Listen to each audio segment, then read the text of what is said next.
Lo de intentar encontrar nuevos algoritmos para calcular máximas decimales del número pi no es una cosa que se acabara en el 87, sino que continúa casi hasta nuestros días.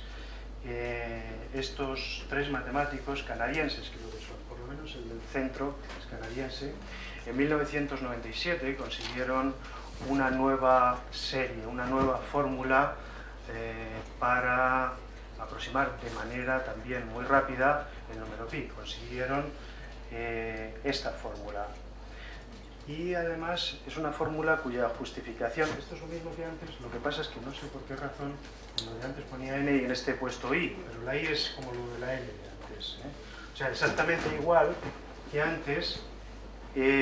Si uno quiere ver cómo de aquí saca el número pi, lo quiere ver así a mano, porque esta se puede, o sea, también como es tan rápida, con 2 o 3 términos ya la cosa empieza a arrojar luz. Entonces, donde pone i, ponemos primero un 0, 16 elevado a 0 sale 1, así que el primer número desaparece. Sumamos con esta calculadora, luego ponemos i igual a 1, sumamos al resultado anterior y así sucesivamente. Bien, lo sorprendente es que se puede demostrar, se puede justificar usando cálculo de una variable, o sea, usando las matemáticas que enseñamos en el bachillerato. Cuidado, lo cual no quiere decir que un alumno de bachillerato ni un profesor de bachillerato, incluyéndome a mí en primer lugar, sea capaz de demostrarlo, pero las herramientas que se usan son esas, no hace falta maquinaria más pesada. Y la eficacia es muy buena, como os decía antes, solamente con un sumando ya se obtiene 3,13. Eso lo estuve calculando el otro día con el programa de Dide, que es un programa así muy sencillito. Con dos sumandos solamente de la serie tenemos 3, 14, 14. Con 5 sumandos, 3, 14, 15, 92, 65, que eso ya para todos es el número pi. En la práctica podemos considerar que es el número pi. Con un ordenador, pues claro, podemos tener millones de dígitos en un segundo. O sea, estamos en una era completamente nueva con respecto de lo anterior.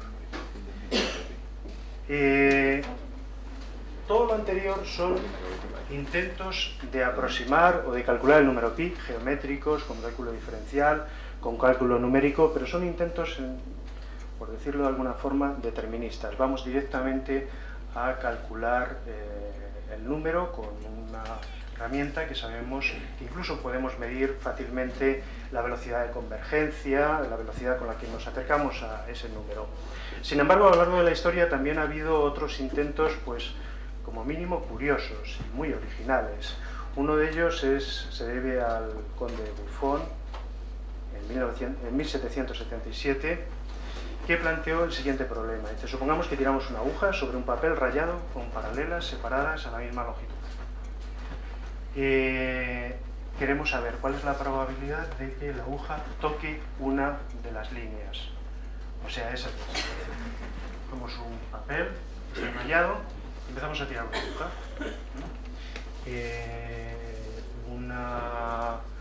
Una aguja con una determinada longitud y la longitud entre las paralelas siempre la misma.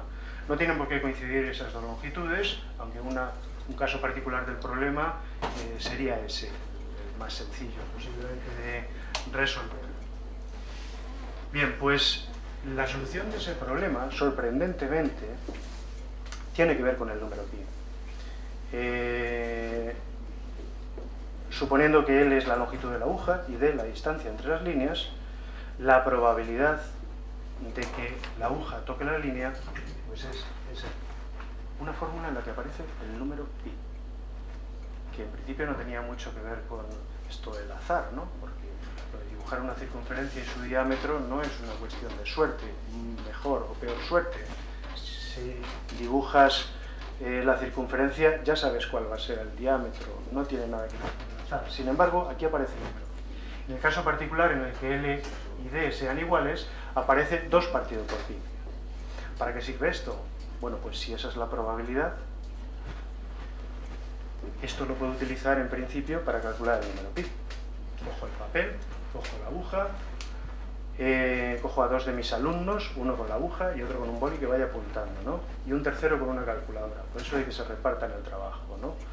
Empiezan a tirar la aguja, uno va apuntando el número de veces que la aguja corta a alguna de las rectas, lo divide entre el número de veces que se repite el experimento y tarde o temprano nos iremos aproximando al valor de 2 partido por pi. Si despejamos de ahí el número pi, pues ya tenemos un procedimiento para calcular el número pi. Tanto emocionó esto a los matemáticos que hay documentados pues algunos datos experimentales históricos, algunos intentos de calcular el número pi usando este problema. Ahí están los nombres, esos no son matemáticos, según he leído son experimentadores que se buscaban los matemáticos. Entonces, que tenían...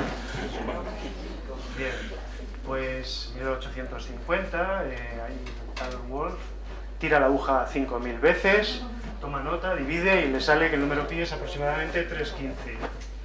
Smith, Fox, lo de Lazzarini es lo mejor, como veis, 31414 le sale, y solo ha tirado 3400 veces.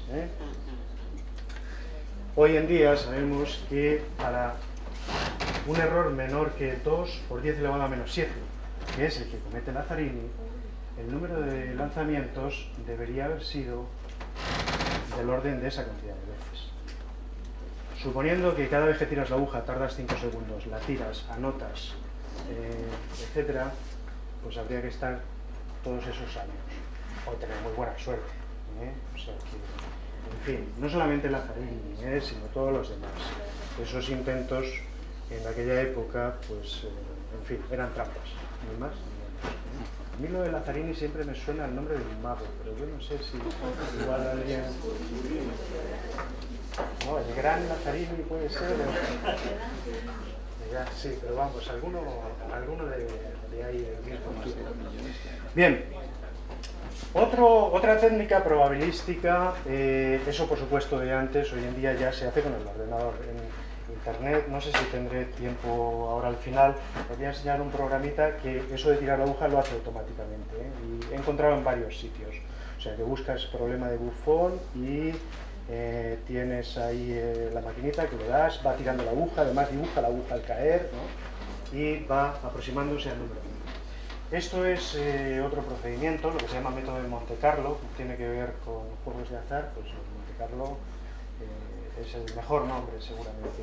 Bien, la idea es la siguiente. Dibujamos primero un cuadrado, pues por ejemplo, de 2 metros de lado. Imaginamos que es de 2 metros de lado, para que sea grande. Eso va a ser una diana para disparar, o sea que mejor hacerla grande, ¿no? 2 por 2. Inscribimos dentro un círculo de 1 metro de radio. Entonces, el área, si dividimos el área del círculo entre el área del cuadrado, pues sale pi cuartos. De manera que si pudieran contarse todos los puntos del cuadrado y comparáramos la proporción entre puntos dentro del círculo con los puntos totales, deberían salir aproximadamente pi cuartos. Bien, pues el procedimiento consiste ahora. Cogemos un dardo y disparamos al azar sobre la diana. La diana es todo el cuadrado. Lo intentamos hacer de manera que los impactos, o sea, no hay que apuntar a ningún sitio, hay que hacerlo de manera que los impactos se distribuyan uniformemente. Contamos el número de impactos dentro del círculo y lo dividimos entre el número de impactos totales. Si el experimento se repite las suficientes veces, pues nos aproximaremos a pi cuartos. Así que ahora ya solo necesitamos un Lazzarini que coja el dardo y se ponga a disparar. Para evitar esto, bien, pues es algo que se puede, igual que decía antes, simular muy fácilmente, más fácil que antes casi, con el ordenador. Hacer un disparo en ese cuadrado, desde el punto de vista matemático, consiste en elegir 2 números, que son las coordenadas de cada uno de los puntos, elegidos al azar. Entonces, como tenemos en todos los ordenadores generadores aleatorios o casi aleatorios de números, bien, solamente hay que ir contando los que quedan dentro y los que quedan fuera. También de esto hay simuladores en internet, pues un montón de ellos, que pueden utilizarse, yo creo que fácilmente en una clase. Bien, y la cosa continúa, por supuesto. He preparado he cogido una especie de resumen de la cronología computacional del número de decimales que ha habido a lo largo de la historia del número pi. No es exhaustiva ni mucho menos, pero sí que refleja un poco pues estas tres grandes periodos, ¿no? Primero la antigüedad hasta con el método de Arquímedes hasta el siglo XVII, después la aparición del cálculo diferencial y luego el cálculo numérico junto con el ordenador, que digamos que es la época en la que estamos ahora. Empezando por el principio, en la Biblia ya se pueden encontrar algunas citas que hablan de un valor aproximado del número pi. Esto que es un fragmento del libro de los Reyes, describiendo la construcción del templo de Salomón. Dice, hizo también de fundición una gran concha, toda redonda, de 10 codos de diámetro, de un borde a otro, y un cordón de unos 30 codos ceñía toda su circunferencia. Es decir, que para la Biblia el número pi es aproximadamente 3. Lo que están haciendo es tomando el número pi como aproximadamente 3.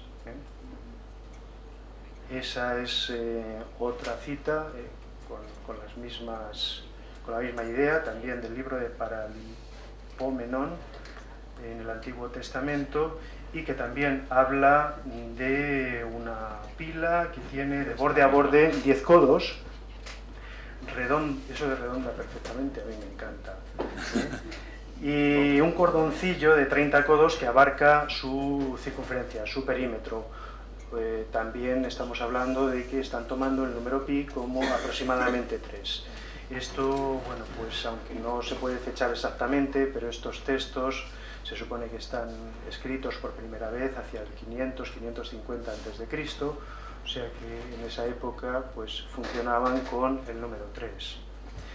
Después hemos visto Arquímedes, que es el que llega al 314. Os recomiendo esa página web.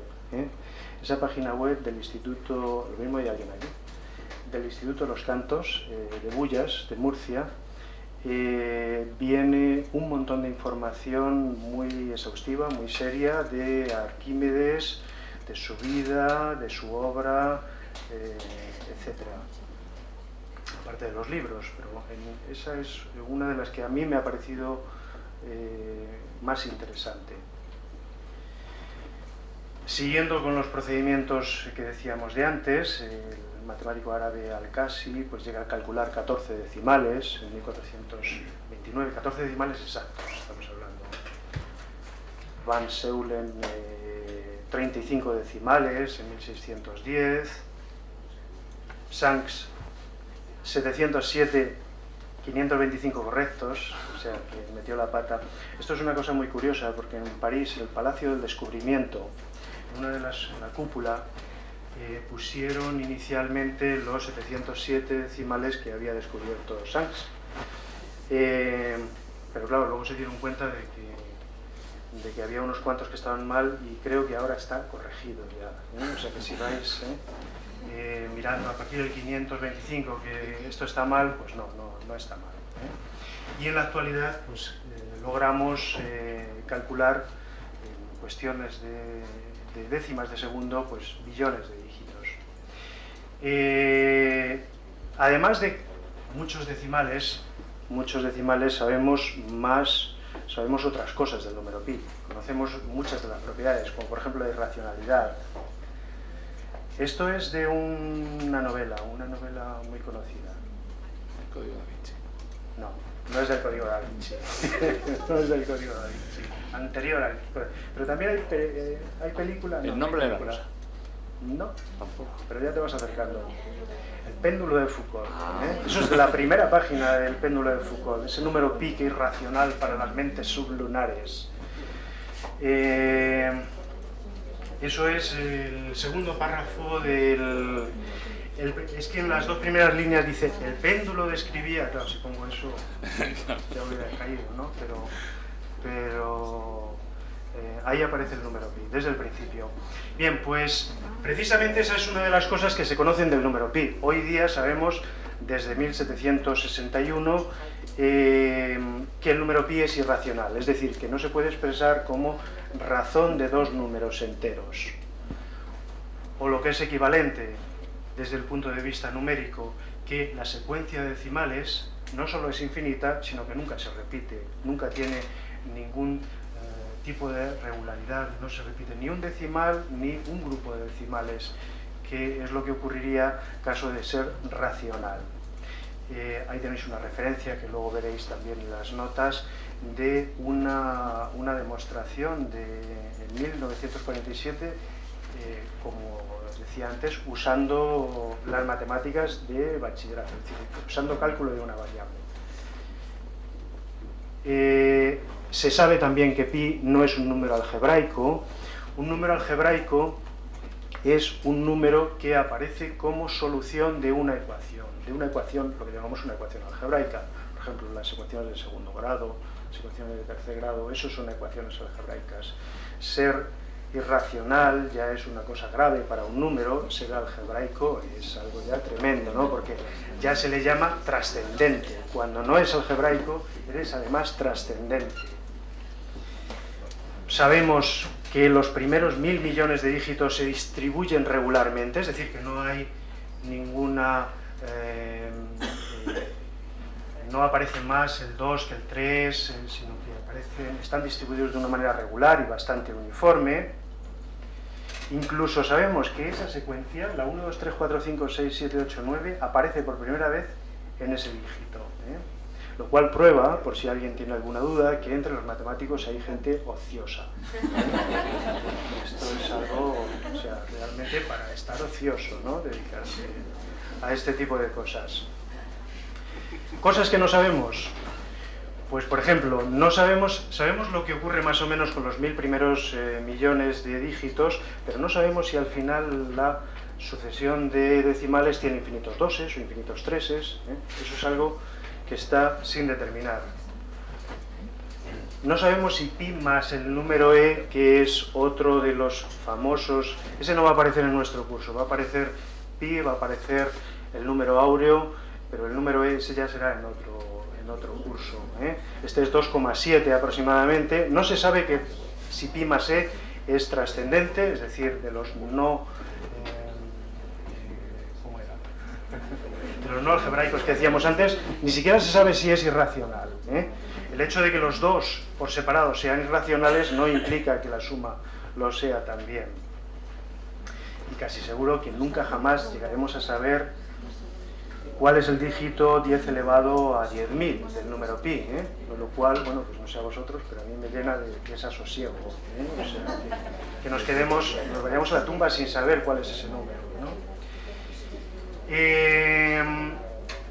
Os quería comentar 3 libros que a mí me han gustado mucho, alguno de ellos bastante reciente, relacionados con el número pi. Luego en el artículo pues pongo una bibliografía ya más extensa y demás, pero estos os recomiendo que le echéis un vistazo si tenéis ocasión.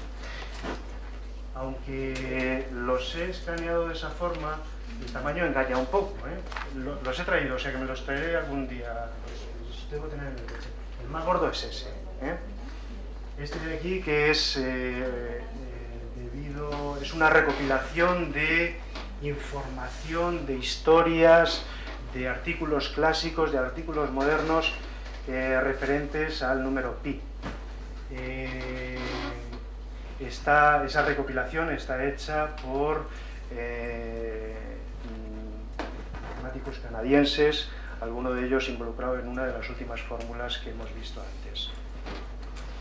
Este de ahí es un libro muy interesante, muy pequeñito, problemas famosos de geometría y cómo resolverlos, en el que yo al menos entendí por primera vez qué era eso de un número construible o constructible por regla y compás, vienen los problemas clásicos de la cuadratura del círculo, de la duplicación del cubo, explicados de una manera muy sencilla, en inglés, pero muy sencilla.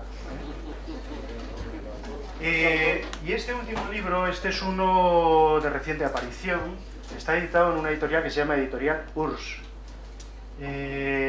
Es una gente que ha fundado una empresa y se ha dedicado a reeditar aquellos libros que se publicaban antes en la antigua Unión Soviética, de ahí el nombre, por una editorial que se llamaba Mir.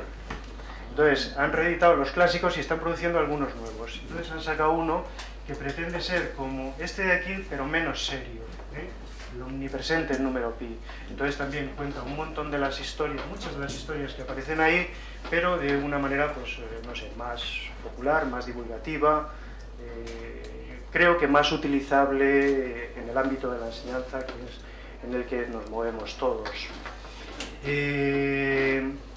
Y bueno, pues quería acabar simplemente pues, haciéndome esta pregunta, ¿no? Que seguramente hay mucha gente que se la está haciendo ahora mismo. ¿Por qué estamos tan empeñados en calcular decimales del número pi?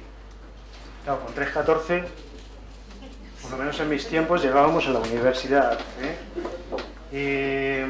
posiblemente ahora puedes acabar la carrera con 3,14, y de aquí a un tiempo hacer el doctorado.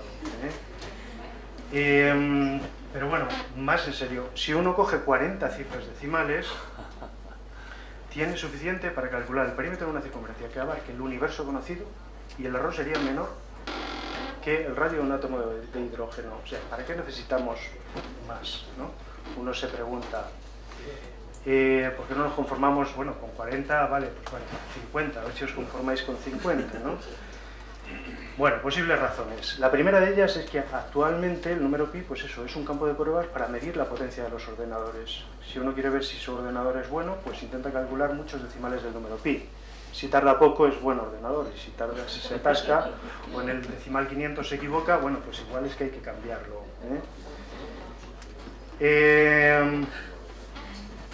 Buscar más y más decimales, pues ha proporcionado pues, nuevos resultados, nuevos y muy importantes resultados en teoría de números y en cálculo numérico, que son ramas de la matemática, sobre todo la última, cálculo numérico, pues emergente en la actualidad.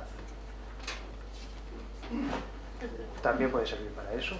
Estuve mirando el último récord y os lo he apuntado en el artículo, es de un japonés de la Universidad de Tokio. Y bueno, si alguien consigue un decimal más, pues lo manda y se lo ponen ahí. O puede que sea también lo que decíamos antes, aquello de estar ocioso, ¿no? Puro entretenimiento. O puede que sea verdad lo que decía Newton, que realmente el pi como constante universal pues tiene algún misterio, y quizá, pues como decía él, quien descubra su misterio pues a lo mejor comprende el pensamiento de Dios. Igual la cosa no es para tanto, pero bueno, algo de razón debe tener. Pues muchas gracias.